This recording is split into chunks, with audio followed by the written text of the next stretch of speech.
Hello, everybody. Thank you for joining us. If you just give us a couple more minutes, we're going to wait for everybody else to hop on and join on, and we'll start promptly at 10 o'clock Eastern time. So hang on just for a couple more minutes and we'll get started.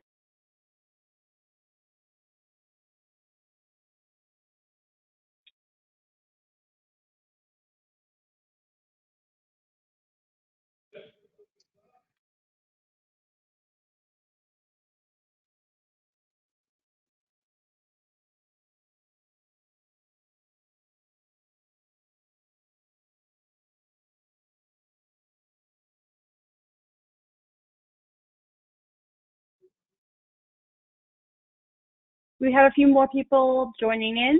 Thank you guys for coming on board and listening to our webinar today. We're going to get started in about a minute. Just waiting for a few more people to hop on with us.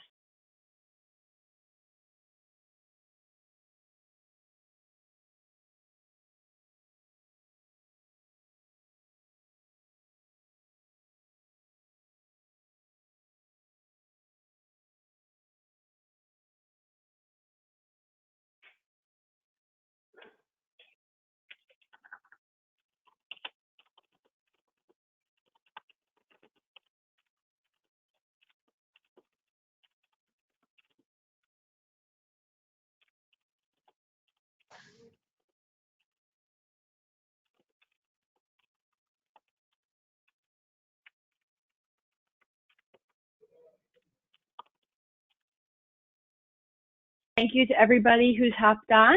We are going to give it just a couple, maybe one more minute. We do have quite a few people that are still joining right now, so we want to make sure everybody who wants to be on will be able to. So just give us maybe 30 seconds and we'll go ahead and get started.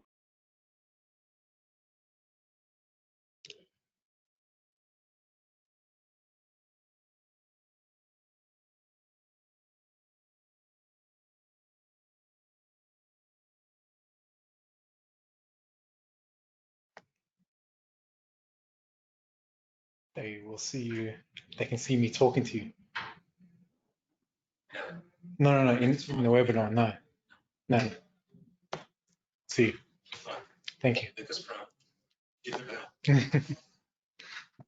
All right, let's go ahead and get started. We have quite a few people on board. I'm sure some others will be joining as we go along.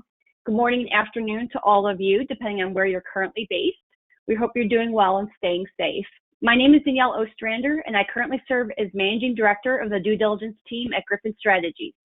I joined Griffin in 2008 and currently oversee a team of approximately 30 analysts who conduct due diligence investigations in jurisdictions around the world.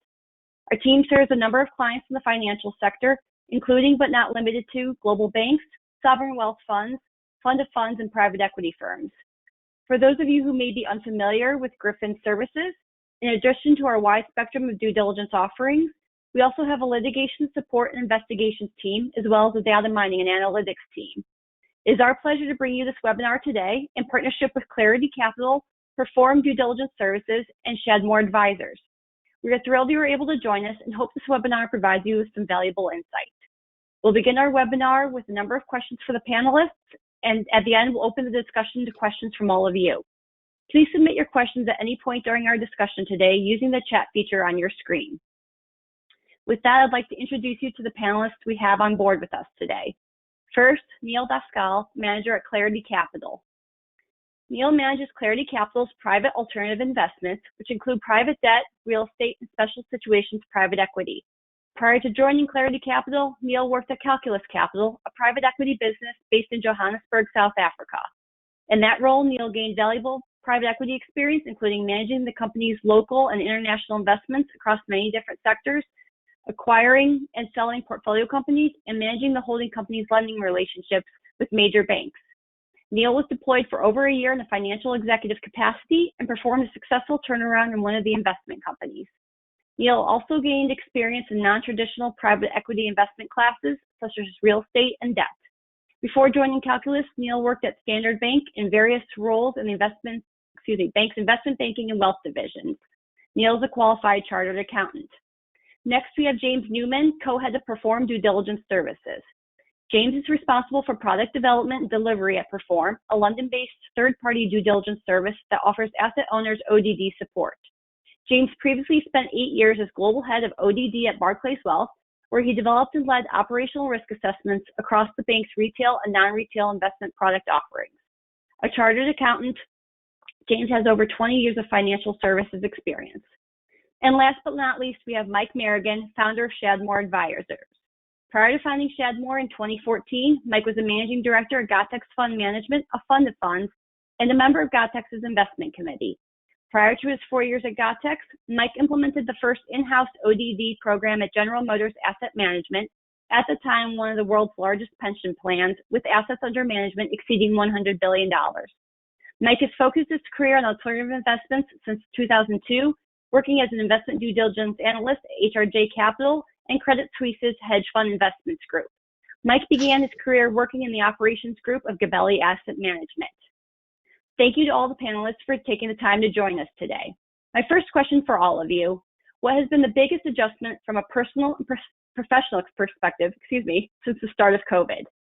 Neal, let's go ahead and start with you. Thanks, and thank you for having me on today. I must say that I was pleasantly surprised as to how effective it was to work from home. You can see that we're back in the office here in Israel.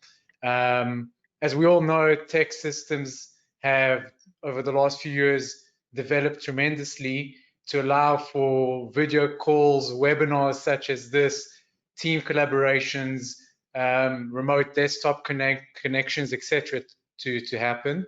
And from a personal point of view, it was obviously great to have a few more lunches with my wife. Fair enough. And James, how about you?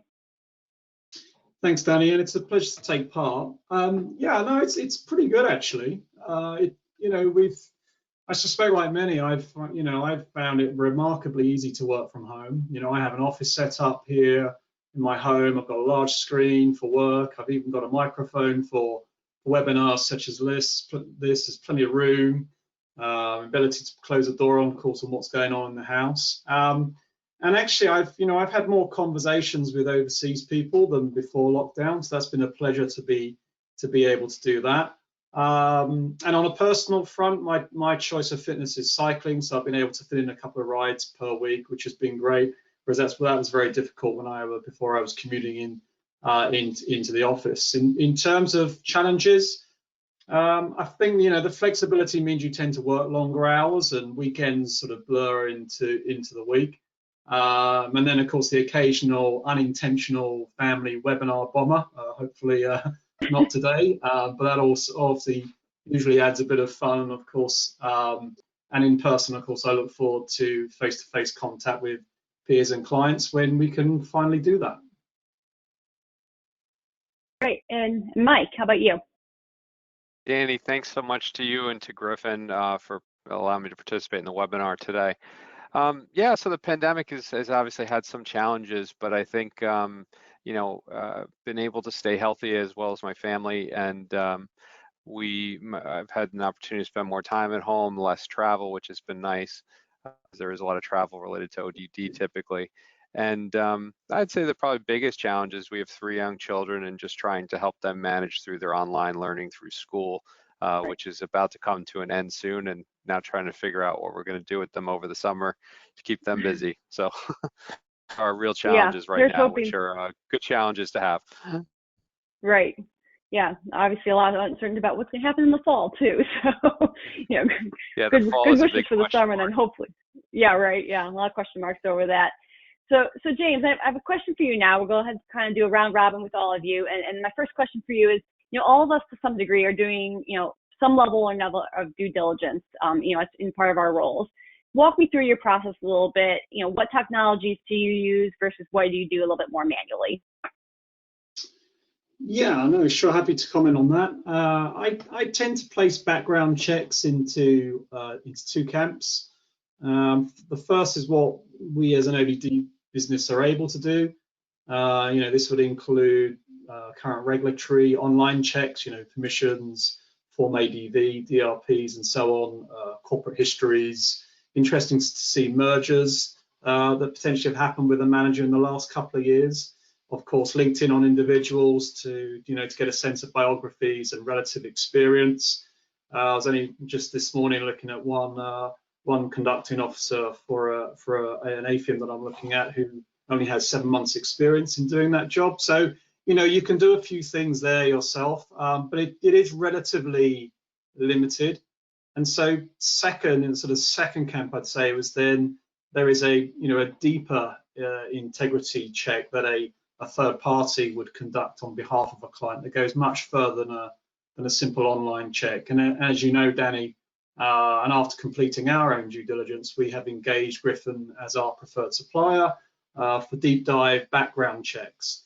And these are particularly important, I think, for new managers, particularly important today, I think, given the difficulty in actually getting to visit and managers, issues around on-site. So getting more background information, I think, is very important, and also for ongoing monitoring purposes. You know, investing remains a trust relationship. You need to know who you're continuing to invest with. So yeah, I mean, the background check is a vital piece of one of the tools that we have in the toolkit that we wish to use, both on an initial and ongoing basis. In terms of technology use in operational due diligence, for a long time as an allocator, I was left, frankly, quite frustrated with the inadequacies of Word and Excel and email and SharePoint, which I'm sure a lot of our listeners can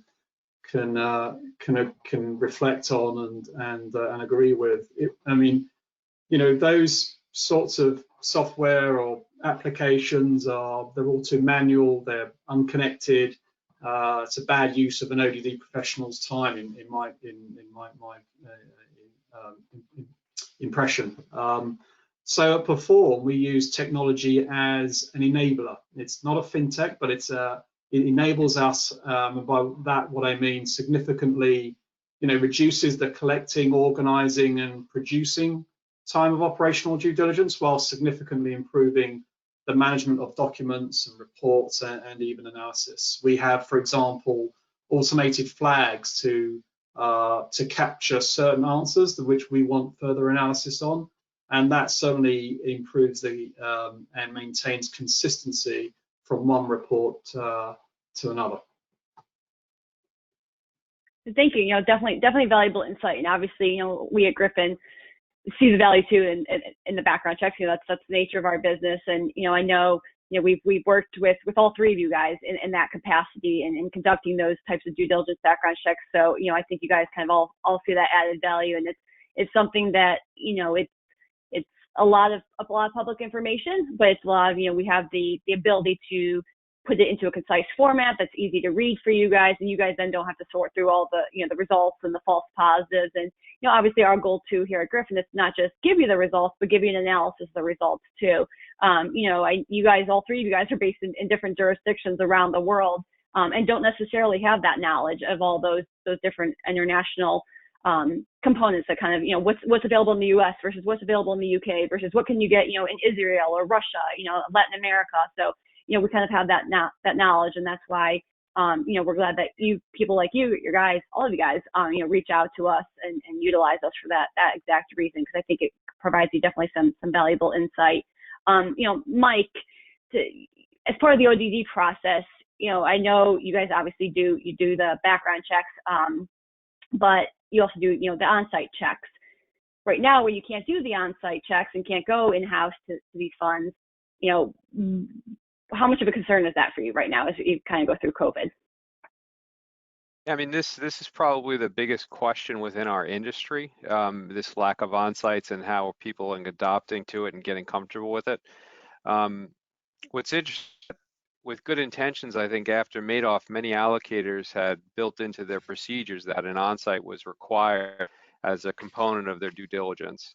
And so once the pandemic happened and the lockdowns happened globally, that was no longer really possible and continues to this day and for the foreseeable future. So people have had to read their plans. When we started having conversations with people in March, and there was a lot less about the virus and how it was going to impact the globe, I think people were trying to push back investment. So they might have thought, well, we'll wait another month or two and then we can see how things look then. So, and then they wouldn't have some of the measures that are in place. And I think as March and April went on, the people who previously were probably uncomfortable with doing some sort of virtual ODD substitute for on-site ODD grew significantly. And I think it will continue to grow because people have realized now that the situation we're in is quite an extended situation time-wise. And even one return office, the managers themselves may be unwilling to have visitors there. So we'll talk later, I think, about some of the tools that we have and what we're trying to get out of the on-sites. But I think when we kind of did informal polling in March versus today, there's been a significant increase in the amount of people who are open to virtual on-sites as opposed to before. You know, I think one of the things that I've learned as we go through all of this, and James and I may have even had the same conversation, is you know, I think the people that are going to do really well and come out of all this are the people who are going to do something different than what they were doing before. So I think it's all going to be about, you know, adapting, and we've done it in the past, you know, with every, you know, 2001, 2008, you know, even events that happened prior to all those things. So I think we've all kind of learned to adapt and overcome. I think this is just going to be another one of those situations. And so to Neal, to you, you know, one thing I know that's changed, especially for us over the last few months, is, and I'm sure it has for you as well, is just like the means for overall communication and interaction with colleagues and clients. You know, now you guys are obviously in the office, but for you, what have you done to kind of overcome the inability to meet people face to face, and what new tricks, if any, do you have to come up with to make the interaction a little smoother that you anticipate is going to continue post-COVID? I guess for us, there's clients and then there's our investment partners. So from a client's perspective, Clarity Capital is a boutique wealth and asset management firm, which means that in any case, we have quite an intimate and relationship with our clients. We communicate with them even during regular times on a very frequent basis. In light of the recent situation, that frequency stepped up even further. At the height of the COVID-19 financial market stress, our chief investment officer was sending out regular updates to all our clients to shed a bit more light on the situation and you know, make them feel a little bit more informed. From an investment point of view, when we also stepped up the intensity of our communication with our partners in the different investment companies and investment funds that we are invested in. And we did that in order to get really an intimate first-hand view of how the crisis was affecting them and each and every investment that we have in our books. And then we took that feedback from the public and non-public markets, and we communicated that to our relevant clients on an investment level, an individual investment level as well. We held our clients' hand through this process, and it was important to remind them of the long-term nature of their objectives, of the investment objectives. All in all,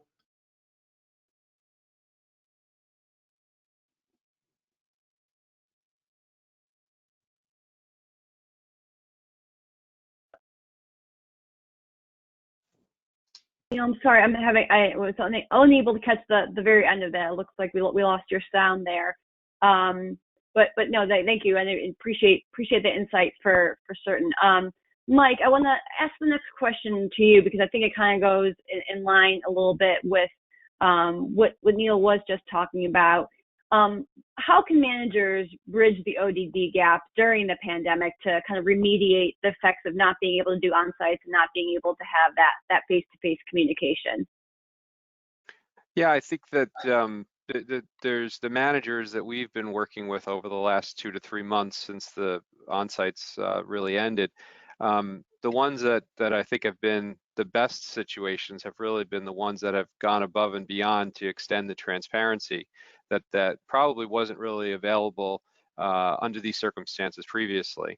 One of the things that I like to say is that, you know, people's expectations of in-person meetings for 3 or 4 hours or more was fairly common.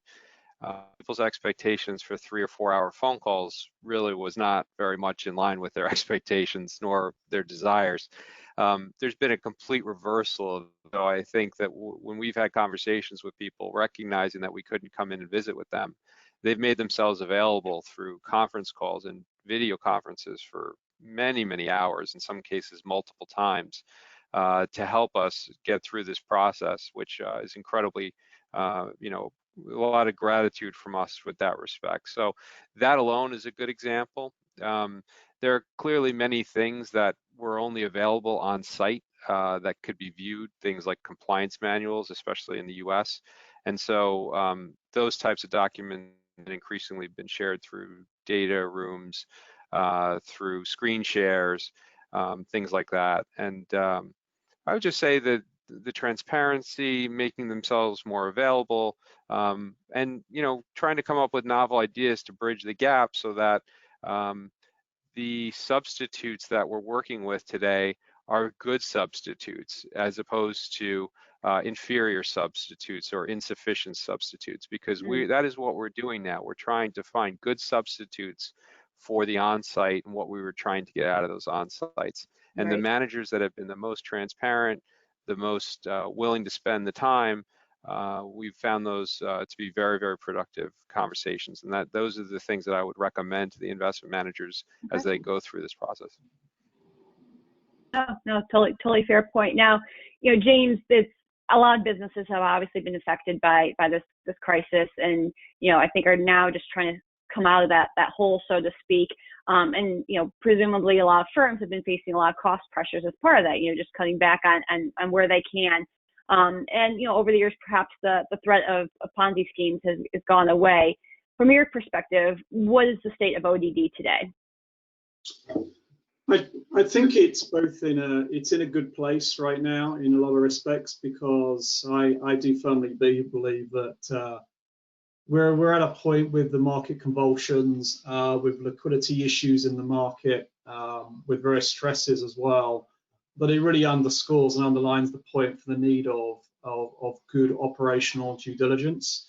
But that said, asset owners, just like managers, have faced these cost pressures and these ongoing cost pressures, and ODD is typically a non-revenue generating function. So there's, or it might be, considered to be part of the sort of compliance function, or indeed, or it may be part of the overall investment process. But regardless, it needs, in my view, to continue to demonstrate value and relevance. And throughout my ODD career, I've always sought ways to meet those requirements.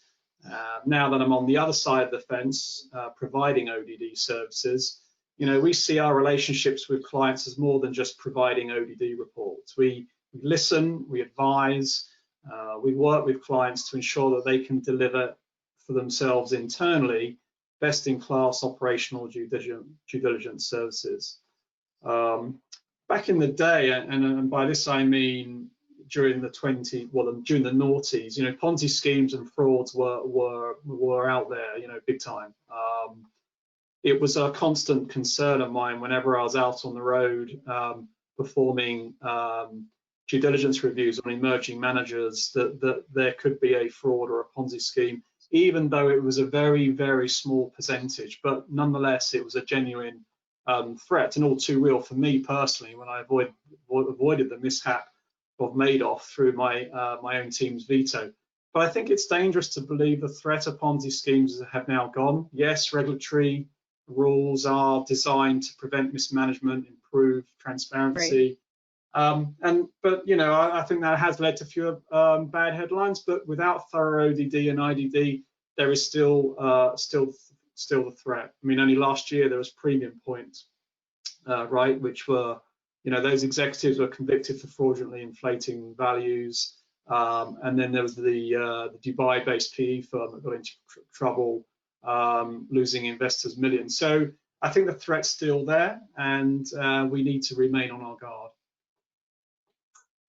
Yeah, no, definitely something good to keep an eye out for as we go through this. And that's certainly any sort of sign that there could be mismanagement or misuse, or somebody has kind of a sketchy sketchy background or sketchy past is something that I feel like is not, the telltale sign, but something to definitely be mindful of. And that's something that we like to point out too when we're doing our background checks is, it's not just the data dump. I was talking about the analysis earlier. You have somebody that may have been the CFO of 3 or 4 different hedge funds, and that's not the end of the world. But if you start finding that those hedge funds have all closed when they're the CFO, and maybe there's not something that's directly implicating them, but it's clearly they're at the top of the food chain, so to speak. There's what's going on. They must have known something was going on. Why are they closing? And could be a very valid reason. But if you find a history of that, that's definitely something you're going to want to keep an eye out for, because you definitely don't want history to repeat itself, and you certainly don't want to end up in a situation like a Ponzi scheme. The next question I have is for all of you, but Neal, I'm going to direct it to you first.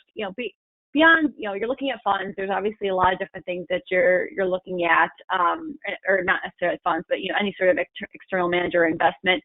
Beyond performance and other financial accolades, what qualities do you think your clients are looking for in an external manager? So when we start looking at an external manager, first and foremost, what's most important for us is we look to see that they're good, honest people of integrity, and they're highly transparent with us in all their dealings. We see ourselves as partners with our managers, and we expect to get that reciprocal feeling of partnership from them as well. We expect managers to be consistent and communicate very frequently. I'll give you a bit of an insight into the due diligence process that we go through. So we try and think of it as a private equity style due diligence process. We try and keep our finger always on the pulse. Before we invest, we track the funds, we get to know them, and we move on to an in-depth due diligence once we're comfortable. We also, as you mentioned, we do background checks, and we've used you guys as well for that. Once a manager passes all our internal processes and it goes through investment committee, we can go ahead and invest. But then, like for a lot of companies, I know that's when the due diligence ends. For us, really, that's when it starts. We monitor all our investments on a monthly basis at least, and on a quarterly basis, we do a due diligence review. On an annual level, we then do a similar due diligence that we did before we initially invested. Why did I tell you all of that? In order to explain and highlight that all of this requires a lot of interactions from the fund and from a manager or any other investment that we make. And that's why we expect to have really a direct line of communication, not just with the investor relations or business development team, but directly with the portfolio managers and the CFOs and any other key people, both on the investment and operational side of the company. No, thank you. And that's you kind of brought up or touched upon something, looking at managers regularly and continuing to review them, not just doing the initial review, but continue to kind of keep a pulse on them as you continue down the relationship with them. And that's something that we definitely try and to promote to our clients as well. Is you don't, even if you have a long-standing relationship with somebody, you don't know what could creep up on them. And it's not that they're bad people necessarily, but you want to make sure that you kind of know who you're involved with. It could be as simple as they have tax liens against them, but if they have start building those up, that's going to be a concern for you. Or maybe they're going through a lot of litigation, and that's going to be taking time away from them. So that's definitely something that I think clients need to continue to be aware of and continue to kind of keep the pulse on their investments and the managers they're working with. So Mike, I want anything that you wanted to add to what Neal just said. Well, most of our clients, well, to take a step back, I guess first, we don't provide any investment ideas to our clients. So, but I can just speak anecdotally about what I think is happening. People tend to come to us with investment ideas, and then we complete the due diligence on them from an operations perspective. I would say that some clients are looking to fill a particular type of exposure, and that exposure could be interchangeable amongst managers, and then that also could include some sort of risk return profile. And then in other instances, I think there's an interest in a very specific manager that there may not be a good substitute for because something they're doing is quite unique. So those are the two ways that I would tend to think about the type of work that we do. I guess I would say that the operational due diligence is important in that respect because in many cases, the investor may want to move forward with this, but haven't focused on the operation side. So by having an independent group look at the manager, where we actually have no, we have no incentive whether the investment happens or not. And those are a good alignment of interests, I think, in the respect of using an independent operational due diligence firm. But that's typically how I think a lot of the people that we work with investments are selected along those sorts of parameters. Okay. And James, anything you wanted to add? Well, just very, very quickly, I would say, given the current environment and the unusual circumstances that we're all in, I find our clients are very much looking for managers to be responsive and good at communicating how they're managing their teams remotely, how compliance is continuing to provide good oversight of, which is effectively, instead of oversight of one office, it's oversight of 50 offices if there are 50 employees, right? So I think we really need to see managers being able to either provide questions and answers within their DDQs that specifically address the issues around COVID-19, and that really helps the due diligence process. So you kind of think there's going to be a whole nother added layer of questions kind of related to what people have done and to kind of accommodate this COVID-19. Yeah, I think so. I mean, we ourselves have spent quite a lot of time and energy looking at what has changed and how does that change the operational risk dynamic. So, business continuity plans, obviously in cyber security, was kind of, certainly business continuity plans were just, discussed in terms of in the event of a natural disaster, in the event of something very unusual happened. So it was a little bit of an academic exercise, a little bit of sort of, if you have a flood, perhaps that might be an issue. I mean, and of course, unfortunately, terrorism and all those sorts of things. But for the vast majority of managers, it was just figurative. But of course, now we're living and breathing, right? So it really does change the angle of attack, if I can call it that, in terms of the due diligence that's performed, because the physical environment and the communications and what you could take for granted in terms of oversight from the compliance and the legal teams is just not there. Everything from being in the same canteen in the middle of the day and compliance being able to walk the floor and hear conversations and so on, that just doesn't happen now. So it's by all means, people are adapting incredibly fast, and that's brilliant to see. But if they're saying, for example, well, nothing's really changed and we're working as we were before, then maybe you want to have a little look at that and see if that's really is the case. Yeah, no, and I think, and I don't want to get on too much of a tangent here, but I think, part of it too is that you're not just talking about the security of the office anymore. I mean, before it was, go in the office, everybody's there, you can see the desk space, you can see, technology, all that. But now you're not talking about the technology of one office, you're talking about the technology of the office of every staff member and the security of every staff member's home, because, some people like Neal are back in the office, but obviously not everybody is. And I suspect it's going to be quite some time. I mean, we could be talking at least, another year before everybody has the potential to be back in the office. But even then, I'm not sure if that's going to be the case. I think there's definitely going to be more of this working remotely. So then you have this whole other layer of security you have to worry about, I imagine. Yeah, and I think that with people naturally having laptops and sharing both they're having their private Yahoo email account on one side and their corporate email on the other. There's a lot of connectivity going on now that would certainly raise the increase or likelihood that if they get a phishing email into their private email content area, that it could transfer into the corporate world. I mean, in some respects, that could still happen in the office if you're not a good corporate citizen and you're, or maybe the policies that govern use of social media and so on. But the fact that people are on their own, you know, that they don't have necessarily those reminders. They always say, right, in cybersecurity risk, it's the individuals, ourselves, that are potentially the biggest risk.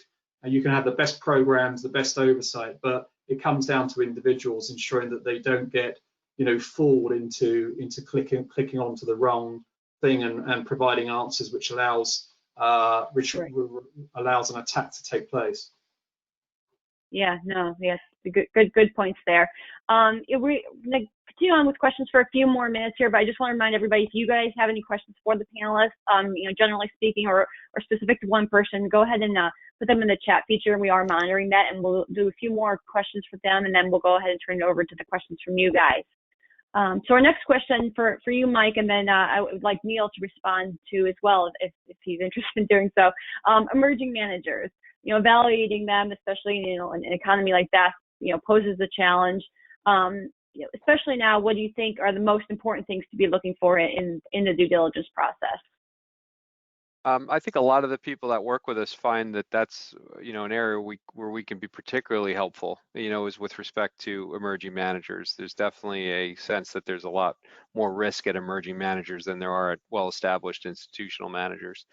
There's two things I would say with emerging managers. The biggest point I would make is they tend to have smaller teams, and there tend to be less segregation of duties internally.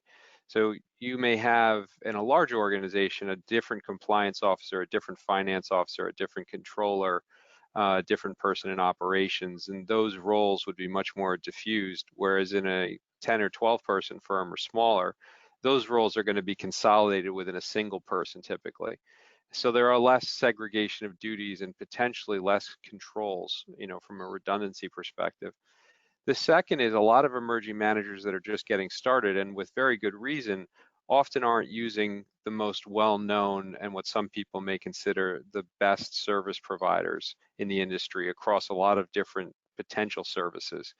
And not to say that for every manager, the most well-known is the best solution, but to save costs frequently, there's a lot of incentive to use some of those less known service providers. So in many cases, the ODD person may have to do not only a significant amount of ODD on the manager and the lack of the segregation of duties and how they can make them improved, but also maybe on some of the service providers that if they've never met with them or understood their services before, will actually end up doing more work on those service providers than they would ordinarily do on, say, a much more well-established one.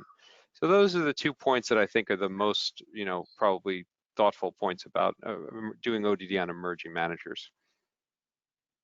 Okay. Neal, I'd be interested to get your perspective as well. I think Mark covered it nicely and touched on a few points that I was going to mention, but I'll add 1 or 2 other points.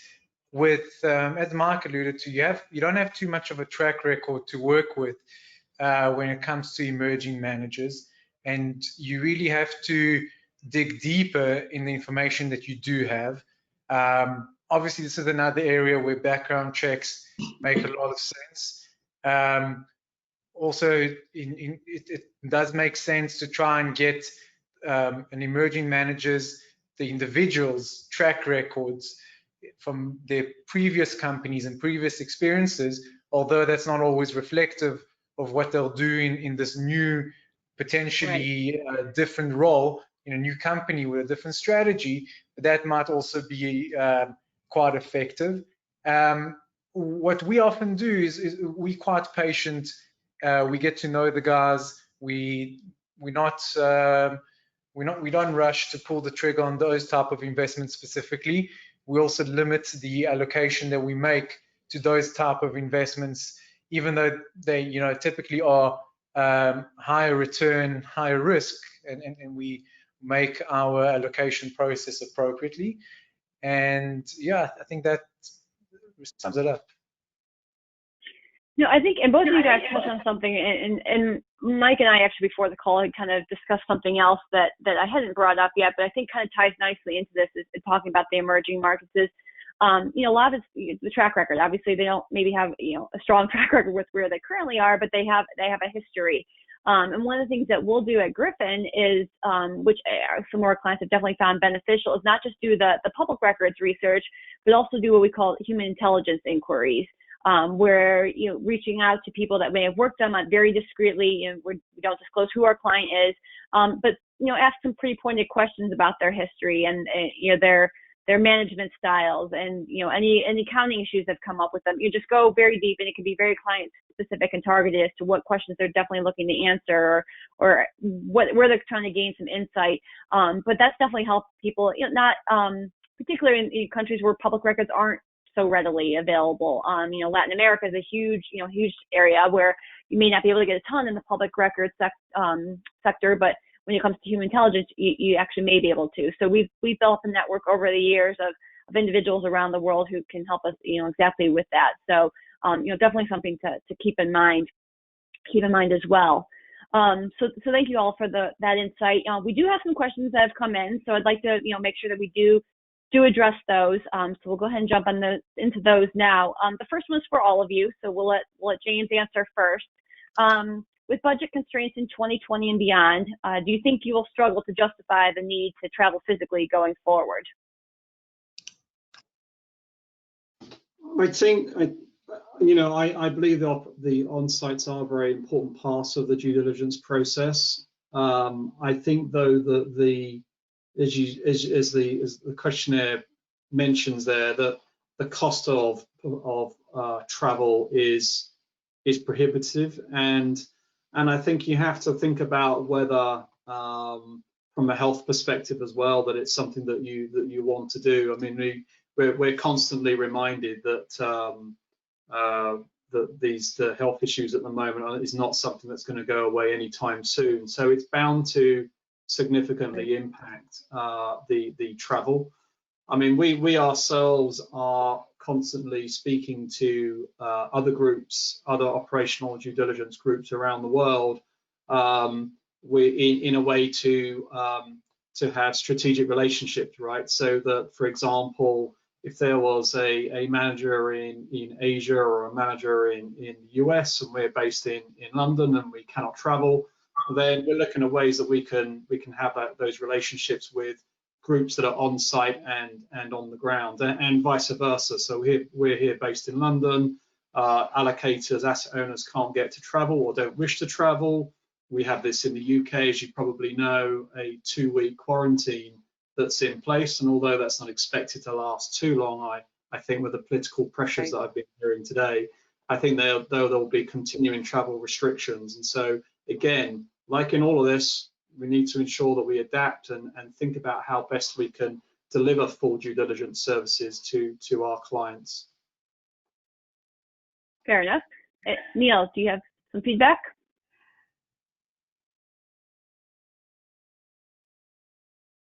Neal? Sorry, I didn't manage to hear you. From our perspective, it's obviously crucial to look our managers and our investment companies in the eye. We're fortunate that we have a New York office that we can delegate some of those responsibilities to, and ask them to go and meet with the guys and inspect their company's headquarters and have a meeting face to face, in addition to all the work that we're doing over here. But it is definitely a challenge that we're going to have to work with, and although the video conference calls have been highly effective, I think it's very hard to get a sense for a new manager, without looking them literally in the eye. Right. Mike, how about you?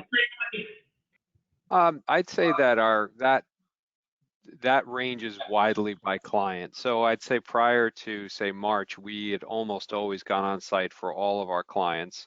Going forward, I think some were probably more uncomfortable at the beginning and more comfortable now. Some were never uncomfortable.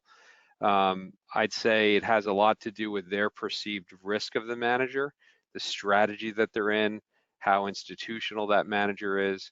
It also has to do, quite honestly, with how often our client has been on site with that manager. So have they never been on site with that manager and we would be the only people on site? That would be extremely rare.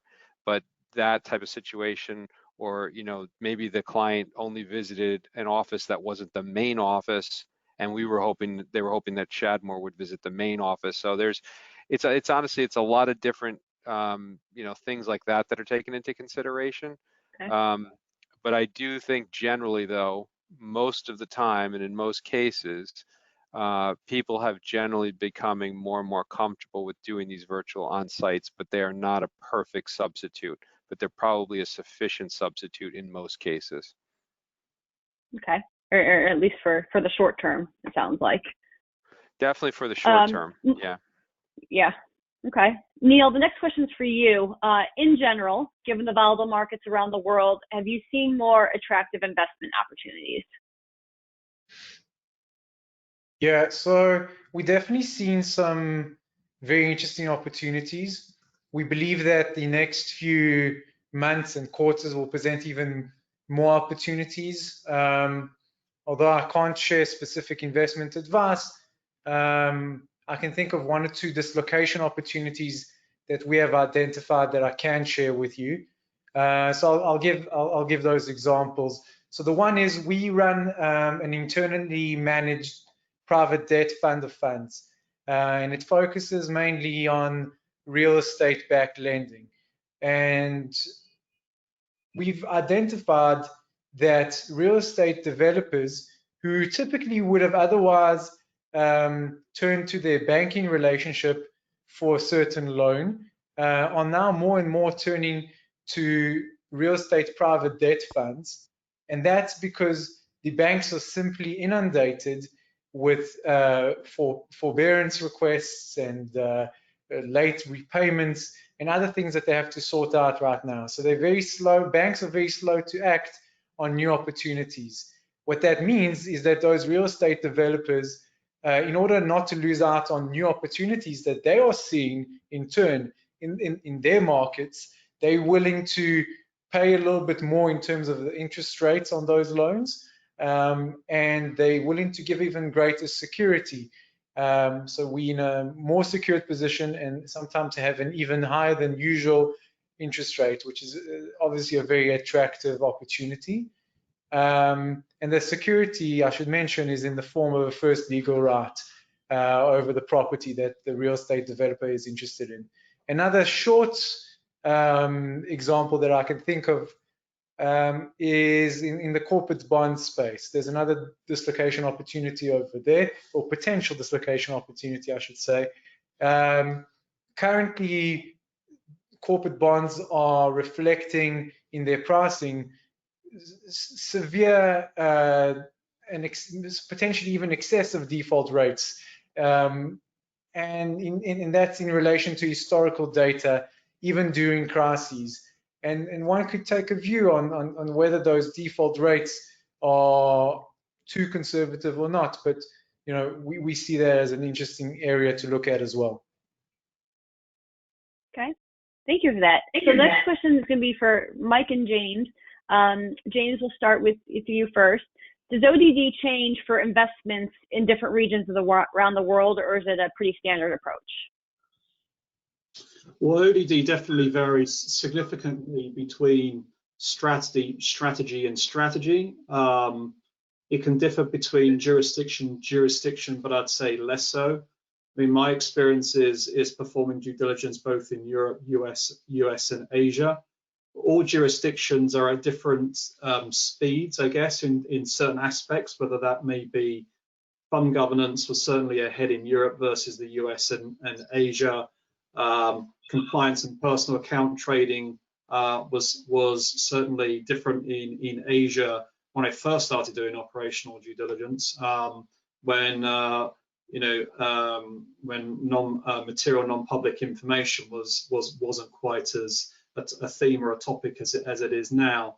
So that very much differs. But the key obvious one that sticks out for me that's very different is private markets operational due diligence with hedge fund operational due diligence.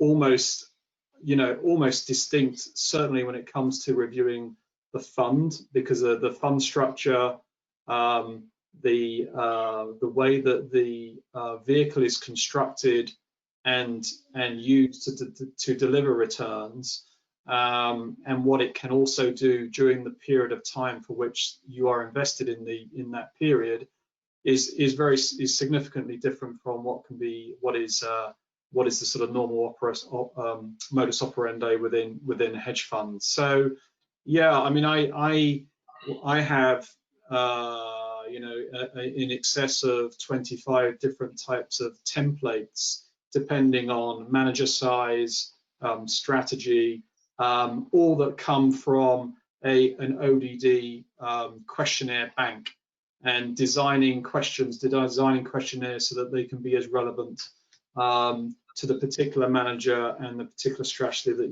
you're looking to get at. And to be honest, unless you do that, it can be very frustrating and indeed potentially damaging to be asking the wrong questions, getting the wrong answers, not clearly understanding how operations mesh with investments and what the dependencies are and how the ecosystem works with service providers. All of that's very, very important in order to enable you to ensure that you come out with a good and informative operational due diligence assessment. And Mike, how about you? Yeah, there's no question that there's different ODD approaches that need to be taken for different investment strategies. When some questions just are not nearly as rough for some strategies as they are for others. And then furthermore, I think at this point, you certainly don't want to be going down a road where you look as if you're not well educated about those differences, or you appear to be very inexperienced. But second, I'd say the regulatory environment is very different in the US versus Europe versus Asia. And that also gets compounded even further when you have managers that are in multiple jurisdictions as opposed to just one of them. So trying to get a handle on, what type of registrations, what type of regulatory environment are they in a specific environment can be quite complicated.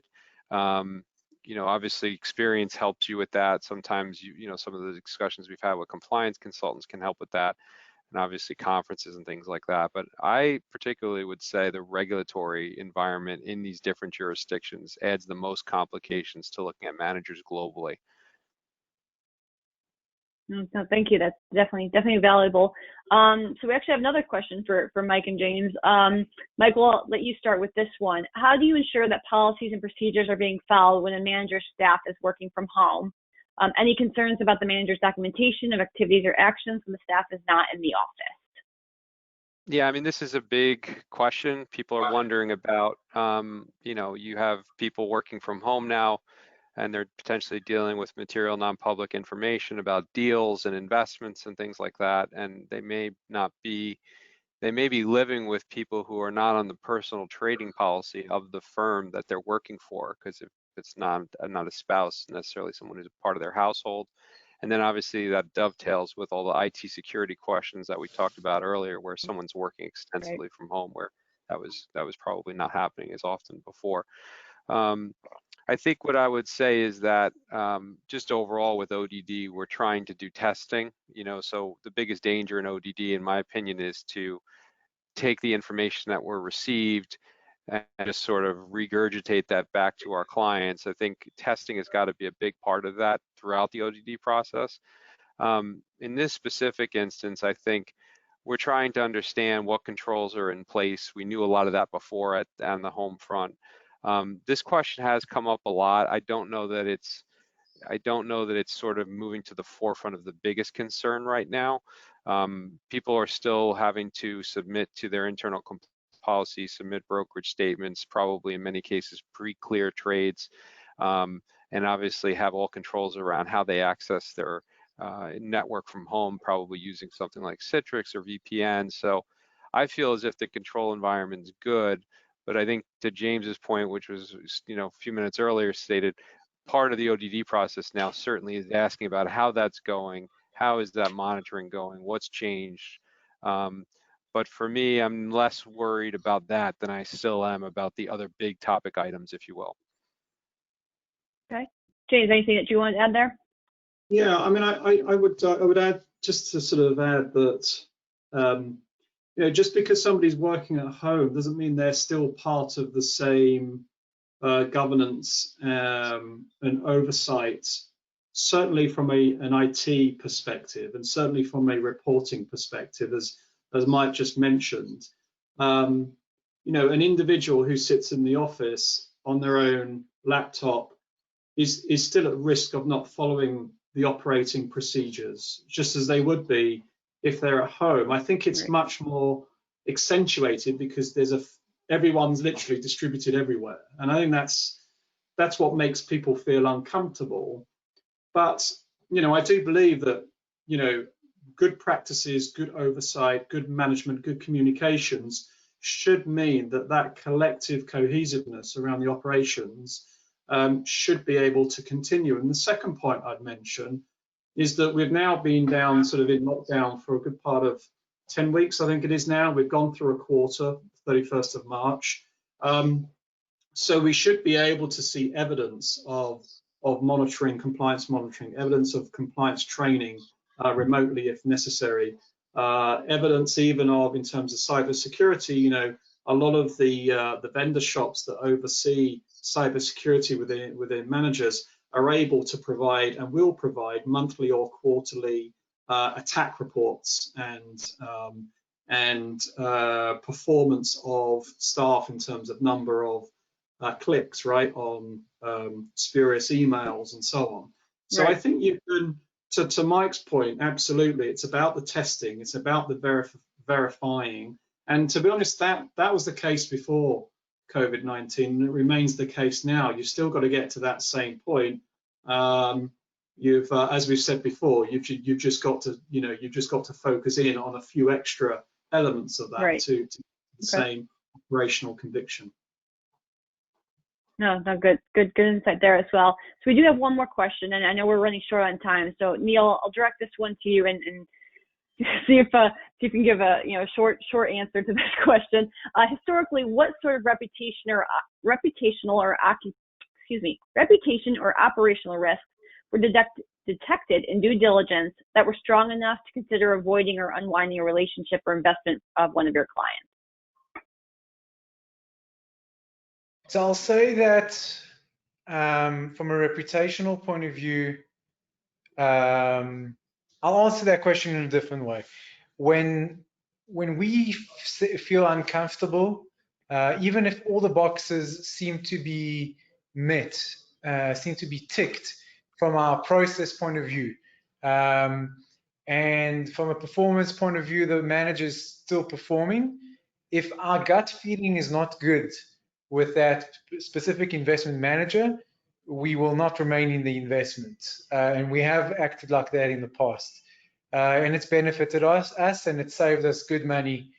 And there have been cases where those managers were then subsequently, our fears about them actually come through. In other cases where managers cease to communicate effectively or refuse to give us access, to perform a background check on them, that is also a serious cause for concern, and that would also lead us to, for example, exit the investment. So I hope that's valuable insights. Yeah, no, good insight for sure. And so, we've talked a lot today about a number of different factors that go into manager selection, overall due diligence process, on-sites versus what we can do remotely. So I want to ask one final question to kind of wrap it up with all of you. Mike, we'll have you answer first. In your opinion, what are the human elements of the due diligence process that technology, one way or another, and I'm going to kind of throw in, there's been a lot of talk out there about the use of AI and that sort of thing, but in general, what's something that the human elements technology will never replace? I would say that with ODD, the danger in this context is where you've got a lot of questions, you've answered those questions, but you haven't necessarily analyzed those questions. So the answers to those questions more specifically. So you know that you want to ask these 100 things. Now you have the answers, but you really need to sit down and actually think, wait, do these answers make sense in the context of this investment? So I know that this manager has a lot of level 3 assets, but on this other question, I know that their liquidity is monthly 30. So I've answered all the questions, but that's not sufficient, right? You have to analyze whether the context and the totality of all these things make sense. That's where I think some things get lost. So I don't know that any sort of artificial intelligence is going to be able to take the role of that in the near term, maybe very, very long term. But the danger that we see sometimes is you feel like, okay, mission accomplished, we've gotten all the answers, we've checked the boxes on everything that we wanted to ask, but we now need to actually take that extra step to say, does the totality of all of these make sense based on what our knowledge of this investment is looking like? Subtle, but I think that's a really important thing for everyone to think about. Okay. James, how about you? I mean, I agree with those points that Mike has made. You know, ODD is both an art and a science, right? Sort of really talking about what Mike was referring to there. There is the science element to it, though, that I as I sort of alluded to earlier, that you know, I think that a lot of technology can be used very much in a way to ensure that the due diligence process is efficient, and cutting out some of the manual checks and balances that need to be eyeballed, when actually technology could do that for you.